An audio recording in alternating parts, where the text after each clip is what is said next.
Versailles প্রাসাদ ফ্রান্সের প্যারিসের কাছে অবস্থিত একটি প্রাক্তন রাজকীয় প্রাসাদ। এটি ফ্রান্সের সবচেয়ে বিখ্যাত এবং ঐতিহাসিক স্থানগুলির মধ্যে একটি, যা তার জাঁকজমকপূর্ণ স্থাপত্য, বিস্তৃত বাগান এবং ফরাসি রাজতন্ত্রের ইতিহাসের জন্য পরিচিত। বর্তমানে এটি একটি বিশ্ব ঐতিহ্যবাহী স্থান এবং একটি জনপ্রিয় পর্যটন কেন্দ্র। ফ্রান্সের প্যারিস শহর থেকে প্রায় 18 কিলোমিটার দক্ষিণ পশ্চিমে ভার্সাই শহরে এই প্রাসাদ অবস্থিত। 1661 সালে রাজা লুই চতুর্দশ এটি তৈরি করা শুরু করেন। এটি মূলত একটি শিকারের আবাস ছিল, যা পরে একটি বিশাল প্রাসাদে রূপান্তরিত হয়।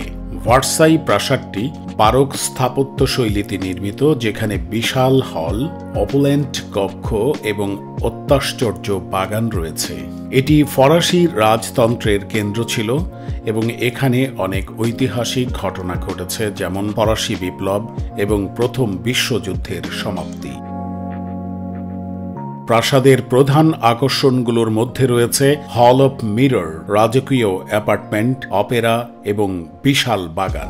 প্রতি বছর লক্ষ লক্ষ পর্যটক ভার্সাই প্রাসাদ পরিদর্শন করেন। ভার্সাই প্রাসাদ কেবল একটি ঐতিহাসিক স্থান নয়, এটি ফরাসি সংস্কৃতি, শিল্পকলা এবং স্থাপত্যের একটি গুরুত্বপূর্ণ নিদর্শনও বটে।